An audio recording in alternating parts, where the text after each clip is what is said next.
आप बिल्कुल अपना ब्लड प्रेशर बीपी मत बढ़ाइए, आप बिल्कुल परेशान मत होइए और कोई एग्जिट पोल मत देखिए। टीवी अखबार को तो मत देखिए, क्योंकि उन्होंने पहले ही 400 पार का ऐलान कर चुका है, तो वो तो बीजेपी को जीतते हुए दिखाएंगे। आप सोचिए, जो टीवी अखबार पिछले 10 साल से मोदी जी के साथ है, जिसका नारा है, टॉप बैंड है 400 पार, वो आपको क्या दिखाएंगे? तो क्या है टीवी अखबार की साजिश, बड़ी साजिश? क्या किसी बेईमानी को ढकने की कोशिश होगी?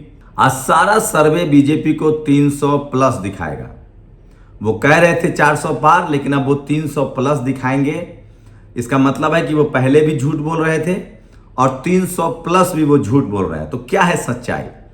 आप 10 मिनट का ये वीडियो देखिए। तमाम दलित, पिछड़े, आदिवासी, किसान, अल्पसंख्यकों से आग्रह है कि टीवी अखबार मत देखिए, उनकी रेटिंग मत बढ़ाइए, उनकी कमाई मत करवाइए। आप निश्चिंत रहिए, 4 तारीख को बीजेपी हार रही है, प्रधानमंत्री सत्ता से जा रहे हैं और मिली जुली सरकार बनेगी। इस वीडियो को देख लीजिए, आपको पता चलेगा। आप सब लोगों से गुजारिश है, टीवी अखबार मत देखिए।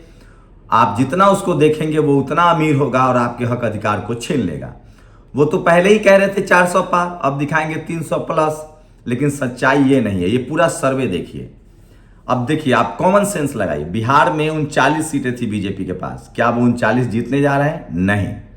बिहार में 25 सीटें तो आरजेडी जीतने जा रही है। ये सच्चाई है, ये फैक्ट है। इंडिया गठबंधन बिहार में 25 सीटें जीतने जा रही है। तो सोचिए, 15 से 20 सीटों का अगर नीतीश जी 10 सीट जीत भी जाते हैं तो अभी 25 सीटों का नुकसान है। लेकिन नीतीश जी जो 10 सीट जीतने जा रहे हैं, बीजेपी 5 सीटें जीतेगी। यहाँ चिराग पासवान जी की स्थिति बहुत खराब है, मैं राजबार बता रहा हूं आपको। मतलब 25 सीटें बीजेपी को नुकसान हो रही है। तो 300 में से 25 घटा दीजिए तो कितना हुआ? 275 पर बीजेपी आ गई। अब आपको ले चलते हैं यूपी में 80 सीटें हैं। यूपी में गठबंधन 40 सीटें कंफर्म हारने जा रही है, 50 तक भी हार सकती है। तो 40 सीटें यहां से माइनस कर दीजिए, कितना हुआ? 230। बीजेपी कहां आ गई? 230। अब आपको लेकर चलते हैं पंजाब में इस बार बीजेपी के लिए कुछ भी नहीं है। चलिए उसको छोड़ देते हैं, जैसे कि तैसा स्थिति बना रहा, पहले भी नहीं था, इस बार भी नहीं है। चंडीगढ़ भी शायद हार जाए। अब आपको ले चलते हैं मध्य प्रदेश में बीजेपी ने सारी सीटें जीती थी। इस बार वहां उनको 5 से 10 सीटों का नुकसान हो रहा है, 5 से 7। तो 5 और घटा दीजिए, बीजेपी कितनी आ गई? 220। अब आपको ले चलते हैं राजस्थान में बीजेपी ने सारी सीटें जीती थी, वहां भी 5 घटा दीजिए, 220 आ गई। अब आपको ले चलते हैं गुजरात में भी बीजेपी 2 से 5 सीटें हार रही है। अब आपको ले चलते हैं छत्तीसगढ़, वहां भी हार रही है। आपको लेकर चलते हैं झारखंड में बीजेपी कम से कम 10 सीटों का नुकसान हार रही है। तो बीजेपी का आंकड़ा कहां पहुंच गया? 200।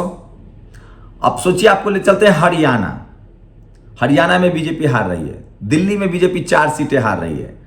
बीजेपी कहां आ गई? 185 पर। आप सोचिए, 185 पर बीजेपी आ गई। दक्षिण भारत आपको ले चलते हैं। केरल में बीजेपी के लिए कुछ नहीं है, तमिलनाडु में कुछ नहीं है। अब आपको ले चलते हैं कर्नाटक में बीजेपी ने लगभग 38 शानदार परफॉर्मेंस किया था, वहां 25 सीटों का नुकसान हो रहा है। कितना आ गई बीजेपी? 150 सीट। ये फैक्ट बता रहा हूं मैं, 150 सीट। अब आपको ले चलते हैं महाराष्ट्र में बीजेपी ने 100% किया था, 100% किया था। अब ले चलते हैं महाराष्ट्र में 15 सीटों का नुकसान हो रहा है। कितना आ गई बीजेपी? रुक जाइए, गेन भी करने के लिए नॉर्थ ईस्ट ले चलते हैं। नॉर्थ ईस्ट में 5 सीटों का नुकसान होगा बीजेपी को, कम से कम 5 सीटों का नुकसान होगा। तो बीजेपी के पास खोने के लिए कहां कहां है वो भी बताऊंगा आपको। बीजेपी कर्नाटक में नुकसान कर रही है, महाराष्ट्र में नुकसान कर रही है, बिहार में नुकसान कर रही है, यूपी में नुकसान कर रही है। उसके बाद बीजेपी को बिहार, झारखंड में नुकसान हो रहा है। अब बीजेपी के पाने के लिए उड़ीसा की मान लीजिए सारी सीटें भी बीजेपी जीत गई, उसका मुख्यमंत्री भी हो गया, तो अभी आंकड़ा पहुंचेगा 180 के आंकड़ा फिर बीजेपी फिर जंप करेगी। अब आपको ले चलते हैं पश्चिम बंगाल में भी बीजेपी गेन कर सकती है। मान लीजिए बीजेपी ने गेन कर भी लिया, पूरी सीटें गेन कर लिया, तो अभी बीजेपी का आंकड़ा पहुंचता है 220। अब आपको ले चलते हैं तेलंगाना में बीजेपी को नुकसान है, आंध्रा में नुकसान है। आंध्रा में जगनमोहन रेड्डी और चंद्रबाबू नायडू के बीच कड़ी टक्कर है। लेकिन मैं लिख के दे रहा हूं कि अगर बीजेपी को, ये दोनों गठबंधन में, चंद्रबाबू नायडू गठबंधन में है, लेकिन जगन मोहन रेड्डी वहां मुख्यमंत्री का चुनाव भी लड़ रहे हैं, तो वहां वो भी, उनको मुस्लिम वोट चाहिए, वो नहीं आएंगे। अगर नवीन पटनायक की वापसी भी होती है उड़ीसा में, तो अभी वो बीजेपी के साथ सीधे सीधे तो नहीं जाना पसंद करेंगे, क्योंकि उनको भी मुस्लिम दलित पिछड़े वोट चाहिए। अब बीजेपी से लड़ कौन रहा है? बीजेपी से लड़ रहा है दलित, पिछड़ा, आदिवासी, अल्पसंख्यक। तो मैं फिर कह रहा हूं, चलो मान लीजिए यूपी में बीजेपी ने 50 सीट भी कर लिया, 60 कर लिया, 80 कर लिया, 80 भी कर लिया, जो कि संभव नहीं है, आंधी चल रही है।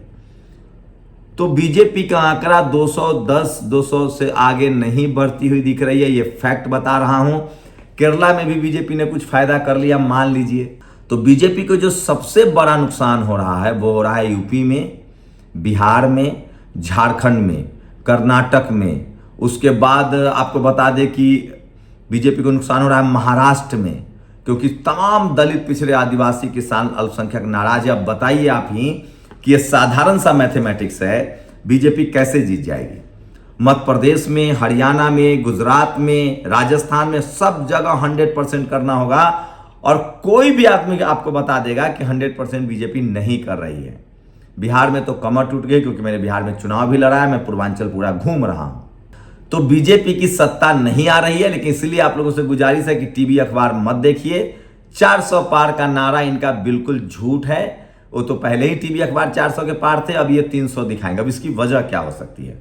पहले आते हैं आपको टीवी अखबार की वजह पर, फिर बताऊंगा प्रधानमंत्री कौन बनेगा और मेरा क्या होगा, ये भी बड़ा सवाल है। तो टीवी अखबार का आप मत देखिए, रेटिंग मत बढ़ाइए, उनको बॉयकॉट कर दीजिए, बीपी मत लीजिए, एक्सरसाइज कीजिए, अच्छा खाना खाइए, हेल्थ पर ध्यान दीजिए, टीवी अखबार मत देखिए। जैसे इस देश के 90% लोगों ने टीवी अखबार को इग्नोर किया, ये सारे जातिवादी, मनोवादी पत्रकार सुधर जाएंगे, संभल जाएंगे। ये टीवी अखबार आपको इसलिए 400 पार 300 कह रहा है कि अगर बीजेपी जीतती है तो इसकी सबसे बड़ी वजह होगी बेईमानी, सबसे बड़ी बेईमानी। जिस तरह से उन्होंने कब्जा कर रखा है, ईवीएम हो, चुनाव आयोग हो, मैनेजमेंट पर कब्जा है। क्योंकि 6 फेज में जो वोटिंग हुई है उसके सबके डेटा चुनाव आयोग ने बढ़ाए हैं। तो अगर बीजेपी जीतती है तो उसकी वजह है, सबसे बड़ी बेईमानी हो सकती है। लोग यही कहेंगे, 90% लोग यही कहेंगे कि बेईमानी से इन्होंने चुनाव जीता है। चलिए जो भी हो, हम लोग लोकतंत्र को मानते हैं, संविधान को मानते हैं, हम लोग को कोई मतलब नहीं है। वो जैसे जीत के आए हम लोग उनको मानेंगे, क्योंकि हम डेमोक्रेटिक सिस्टम को मानने वाले। लेकिन एक बात तो तय है कि इस बार प्रधानमंत्री मोदी नहीं बन रहे हैं। प्रधानमंत्री अगर इंडिया गठबंधन 250 के आसपास बहुमत आता है तो खड़गे बनेंगे। ममता बनर्जी, अरविंद केजरीवाल सबसे ज्यादा टांग अड़ा सकते हैं, सबसे ज्यादा वही इस गठबंधन के लिए मुसीबत बन सकते हैं, क्योंकि दोनों की महत्वाकांक्षाएं बहुत ज्यादा है। लेकिन इन पर सहमति नहीं बनेगी। उसके बाद नीतीश कुमार एक फैक्टर हो सकते हैं। अगर वो 10 सीटें जीतते हैं तो वो इंडिया गठबंधन में वापसी करेंगे, बिहार में फिर से उनकी सरकार बनेगी, तेजस्वी मुख्यमंत्री होंगे। नीतीश कुमार के लिए कुछ बड़ा हो सकता है। राहुल गांधी प्रधानमंत्री नहीं बनेंगे, ये भी तय है, उनके नाम पर सहमति नहीं होगी। अब आती है मायावती जी का नाम। मायावती एक ऐसी दलित वरिष्ठ नेता है जिनके नाम पर सहमति हो सकती है। शर्त इतनी है कि वो 10 से 15 सीटें जीत के आए तो मिली जुली सरकार बनेगी, गठबंधन की सरकार बनेगी। अब आपको बताते हैं, टीवी अखबार मत देखिए। ये टीवी अखबार 300 पार इसलिए कह रहा है ताकि आपके दिमाग में डाला जाए, इसलिए कांग्रेस ने कहा कि हम गठबंधन, हम इसमें भाग नहीं लेंगे। तो ये एग्जिट पोल है। अब बात मेरी, मैं ये एग्जिट पोल इसलिए कह रहा हूं क्योंकि मैंने जब चुनाव लड़ा तो वहां दलित पिछड़ा का मामला था, बैकवर्ड जानते थे 2 लाख परिवार। लेकिन बीजेपी से इस कदर नाराजगी है, जैसे 2014 में कांग्रेस से नाराजगी थी। लोगों ने कहा कि इस बार किसी भी कीमत पर बीजेपी को हराना है, इसलिए वोट नहीं बांटना है। तो बीजेपी से लड़ रहा है दलित, पिछड़ा, किसान, आदिवासी, अल्पसंख्यक, सवर्ण समाज पूरी तरह से बीजेपी के साथ था, है और शायद आगे भी रहेगा। लेकिन नतीजों के बाद वो जरूर कहेगा कि हमने साथ छोड़ दिया। ऐसा नहीं है, सवर्ण समाज का वोट मिल रहा है बीजेपी को। ओबीसी 50% टूट चुका है, धर्म के नाम पर ओबीसी 50% दे रहा है, लेकिन दलित और पिछड़े 50% नहीं दे रहे हैं, दलित समाज के लोग नहीं दे रहे हैं, मुस्लिम समाज के लोग नहीं दे रहे हैं, किसान, आदिवासी भी टूटे हैं। और इस वजह से बीजेपी का सुपरा साफ होता जा रहा है। तो ये है सबसे बड़ा और सटीक एग्जिट पोल। इसी के आसपास नतीजे होंगे। अगर बीजेपी चुनाव जीतती है तो इसका मतलब है कि वो चुनाव आयोग और मैनेजमेंट के दम पर। आप लोग अपनी प्रतिक्रिया जोड़ दीजिए, बीपी मत बढ़ाइए, टीवी अखबार का रेटिंग मत बढ़ाइए। शुक्रिया। नेशनल दस्तक की आपसे गुजारिश है कि अगर इसको बचाना चाहते हैं तो नेशनल दस्तक को सब्सक्राइब करने के लिए रेड कलर के सब्सक्राइब बटन को दबाएं, फिर बेल आइकन की घंटी दबाएं। नेशनल दस्तक को बचाने के लिए बहुत जरूरी है कि हर खबर को शेयर करें, लाइक करें, कमेंट जरूर करें।